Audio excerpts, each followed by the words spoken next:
upsets galore, if you will. On the day one of the tournament, Furman takes out Virginia. Wait a minute. Andy Furman won? Oh, I'm sorry. Yeah, you should be for that one. That was come on, man. You're better than that, man.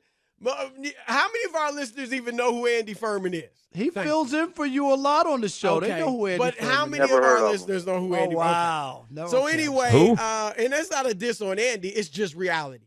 But yes, they take out Virginia.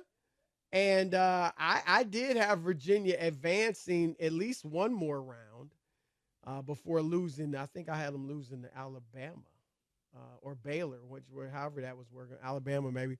But and then I had them beating San Diego State and then losing to Bama. But and then Princeton, Rob, a number 15 seed in the rare upset of the number 2.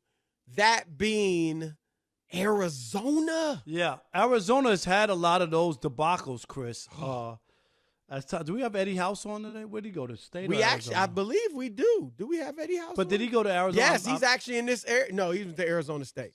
Yeah. But he's on. He'll probably be happy that they lost. I'm sure. There's no doubt about it. There's no doubt. But yeah, that's the tournament, Rob. And this is what we wanted to talk about. Like, I got to admit, I'm not able to follow college basketball as closely as I used to. Still follow it. Still keep abreast of the top players, but don't follow it like I used to. Certainly not like I follow the NBA, the NFL, college football, things like that. And because of that, I got to admit, going into the tournament, I just haven't had that same excitement about filling out my bracket and about, who's going to win and watching all the games as I have in the past. But today, when I saw the shot that beat Virginia, when I saw Maryland narrowly hold off in their game, they held off West Virginia in a nail biter. When I saw just the results, because I didn't even get to see the game when Princeton just beat Arizona. But Rob, I gotta admit, I'm starting to get into it because I think it's just the nature of the one and done, and they're college kids, so upsets, happen, and top seeds can lose to a lower seed. And so I got to be honest, Rob, I'm a little into it already more than I expected to be. No, and I'm with you. Whenever those things happen and you get those kind of upsets that you're not expecting. But, Chris, I think the biggest point you made is it's the format. Because if you use this in the NBA, Chris, and there was a single game elimination, we might see the greatest basketball. I would be nail biting every night. Am I right? If you had to leave it on the floor every night in order to advance, Michael Jordan wouldn't have 6 championships. LeBron wouldn't have gone to 10 finals because you can get beat in one night. You can't get beat. Sometimes it's harder. Right, Chris, 4 out of 7. Like, you going to beat Michael Jordan 4 times? Nah, I don't think so. Can you beat him once? Yes. Can you beat him twice? Yeah. But one time you can knock out the big dogs. And we're just surprised. Even though, we love the tournament format and it makes for excitement in its own right, we still haven't seen a mid-major win, Chris, which is still mind-boggling that somebody hasn't put on that perfect game, and played their butts out, or a big dog has a cold shooting night, that they can't overcome. How come we're this many years into it and still a mid-major hasn't won? They've been to the championship. They've been to the Final Four, but they can't win. I disagree with you on like, obviously none have won. But I disagree with you on being surprised by that. I think the fact that mid-majors have even gotten to the top game, Butler, was it 2 years in a row? Or Butler was there? Gonzaga's become, I don't even think of people think of them as a mid-major anymore. They're obviously one of the top programs in the country.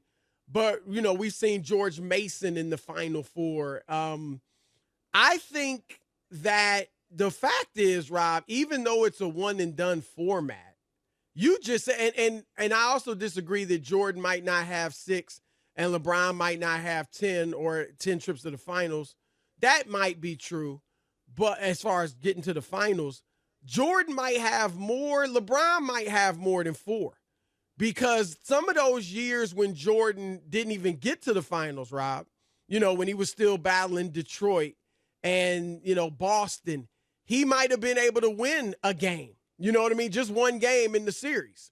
Same with LeBron. Remember that first year, well, what was it? Was it the year J.R. Smith had the gaff at the end of the game when LeBron scored 51 against Golden State? I don't know if that was 2018 or what, but that's an example of, they could have won that game, and had they won that game, that was the first game. I mean, theoretically, they would have beaten Golden State. So you never know how a one and done will work out. I hear you, but I look at it the other way around. That you could have Michael Jordan can have one bad night. He's not going to have 4. And that's all you're right. No, I get. I think the best team. If Michael Jordan won every game and never lost, then it would be. I get it, but there were nights that. But he only won 6. He was in the playoffs.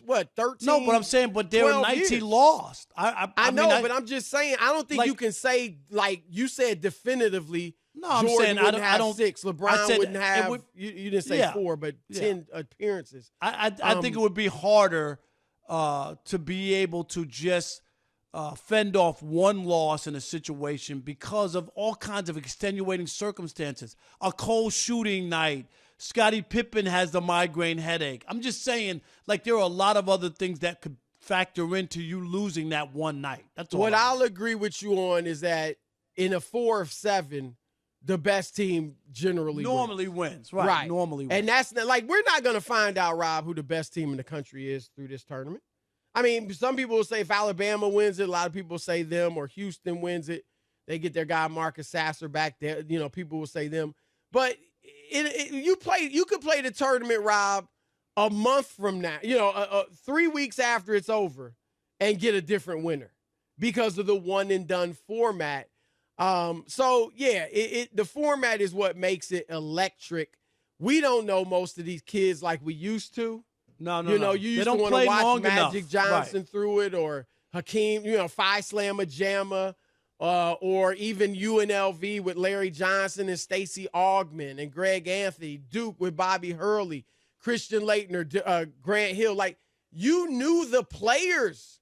And I think that's what's hurting college basketball overall, Rob, is that for the most part, you don't know these players. And the best college age players are not in college for the most part. Right. They're either in the NBA, young, or now they're going to overtime elite, the G League, and things like that. Yeah, it is really, it's hurt college basketball, but I'm not mad at them for people who opted. It's not their fault. Yeah, no, it's not at all. No, not at all. And they also too, Chris, why fake the funk if you don't want to go to college and that's just not your thing? Why pretend to be a student for 6 months? You know what I mean? Like, I'm not mad at them for doing that, but college basketball has changed, and you just named all the players and Patrick. I mean, I watched the Big East and Chris Mullin and Patrick Ewing and all these great players, and they played together and you had a feel for it. And now it's like you need a scorecard to figure out who's playing. You just it's solely the format, Rob, that keeps you into it. And the upsets, right? At least the casual fan, which at this point, I kind of admit I kind of am with college basketball right now. I used to cover college basketball. Chris, I covered games all over the country. I traveled with St. John's. You know what I mean? I was following college basketball. I was a college basketball writer at one point in my career. Same here. And I'm with you. Like, I don't watch it like I used to. No. And I don't know. Is it because I'm getting older, because I don't know the players? Or is it it's an oversaturation, but you're also, when the college game is on, so is the NBA game. The NBA is bigger now than it was then, or at least more games are on, right? You can watch every NBA game now. Back then, that wasn't the case. And so, college was huge back in the day. But yeah, it's exciting that it's here. I didn't get to, because of First Things First and television and all that, I didn't get to watch as much of it as I wanted to. But gotta be honest, I'm excited about it. I'm mad seeing though. These upsets. We have the same Final Four and championship game. Do we? Yes.